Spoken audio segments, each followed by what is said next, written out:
Nous sommes ici à la direction exécutive du projet Compétences et donc c'est avec beaucoup de joie que nous célébrons ces 2 ans de la mise en vigueur du compact. Et comme bilan, ce que je peux vous indiquer à ce jour, c'est le suivant.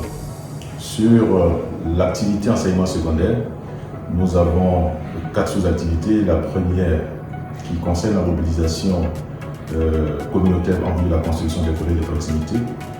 Il faut retenir que nous avons pu effectuer cette mobilisation communautaire qui est une activité centrale avec aujourd'hui plus de 1700 séances dans les différents villages des 3 bassins dans lesquels nous avons construit ces collèges. Ce sont également 58 groupes de travail qui ont été mis en place au niveau départemental avec 58 groupes de soutien à la construction qui ont été aussi mis en place dans les différents bassins de recrutement.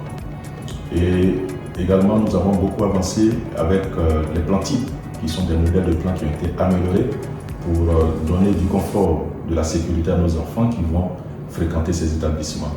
Et donc, nous sommes aujourd'hui au stade des études techniques détaillées en vue de la construction. Sur l'amélioration, l'activité amélioration de la formation des enseignants, c'est avec grande joie également que nous avons démarré les activités de diagnostic et sur les curricula en vue de la réforme de ces curricula pour la formation des formateurs. Il y a aussi cette sous-activité qui concerne le système d'information de gestion de l'éducation. Et là également, nous avons démarré les activités avec le consultant qui aujourd'hui sillonne les différents départements de cette direction centrale en vue de mettre en place ce système d'information qui devra aider la décision des différentes autorités éducatives en ce qui concerne les aspects liés à l'éducation des enfants. Et donc, en termes de perspective sur cette activité enseignement secondaire, ce serait de démarrer en 2022 effectivement la construction des collèges de proximité dans les régions de Boakri et de Saint-Pédro. De démarrer aussi les activités de construction des antennes de l'UNS dans ces 2 régions, étant entendu que nous avons démarré aussi, au titre du bilan jusqu'à ce stade, les études techniques pour les antennes de l'UNS. Sur l'activité enseignement technique et formation professionnelle, là également nous avons aussi pu avancer avec la présélection de 8 consortia sur l'ensemble des secteurs professionnels qui se sont présentés. Et donc c'est également une grande joie d'avoir ces préqualifiés avec lesquels nous procédons aux formations aujourd'hui.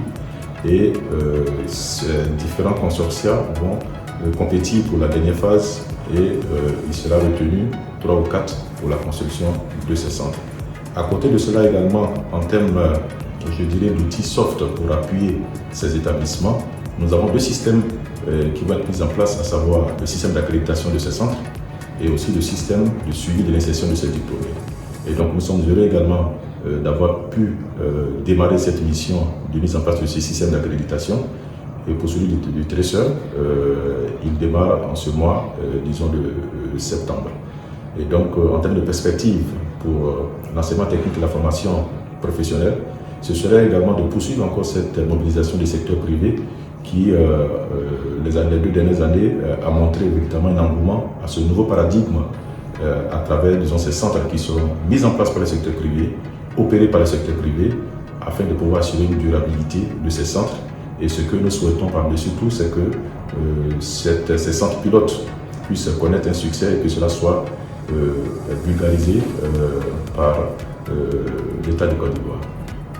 Alors, à côté, disons, de ces 2 activités, ce que je peux aussi indiquer comme importante réussite au cours de ces 2 années, c'est la mise en place, disons, de ces différentes réformes au niveau de l'administration, notamment avec le comité interministériel, qui est un instrument assez important qui permet de fédérer l'ensemble des acteurs autour de la question de la formation des enseignants, de leur déploiement. Nous savons qu'il y a plusieurs partenaires qui interviennent au niveau de la construction des établissements. Et donc la question des enseignants, des logements des enseignants, se pose avec beaucoup d'activités. Donc ce comité interministériel, pour nous, l'une des réformes majeures qui a été mise en place.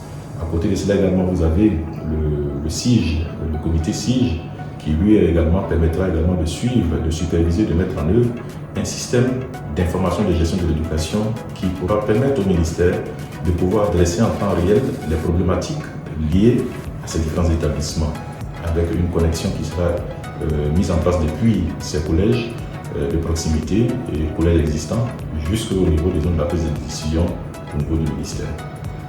L'une également des réformes importantes qui a été mise en place également au cours de ces 2 années, c'est également le choix des 84 villages dans lesquels seront construits ces établissements.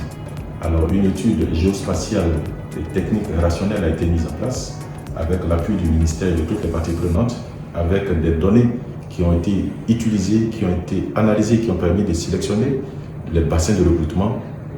Et aujourd'hui, c'est un système qui a fait l'unanimité et qui a reçu également les félicitations, en tout cas des parties prenantes.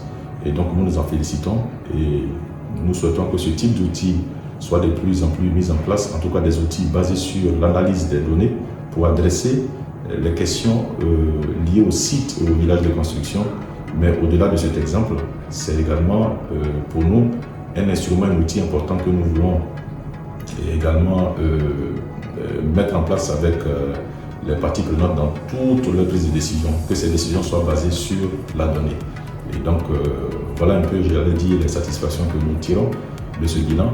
Et bien entendu, il faut maintenant retrousser les manches pour que tout ce qui a été mis comme réforme connaisse une durabilité et toutes les études qui ont été entreprises pendant ces 2 ans puissent connaître maintenant de manière concrète un aboutissement avec la construction de ces établissements et de ces centres. Et donc nous comptons véritablement sur l'appui de tous, les parties prenantes, les ministères clés, également les communautés, les préfets, les directions techniques. Nous comptons en tout cas sur cet appui pour pouvoir réussir ce challenge. Donc bravo à MCA Côte d'Ivoire et puis plein succès pour les années à venir.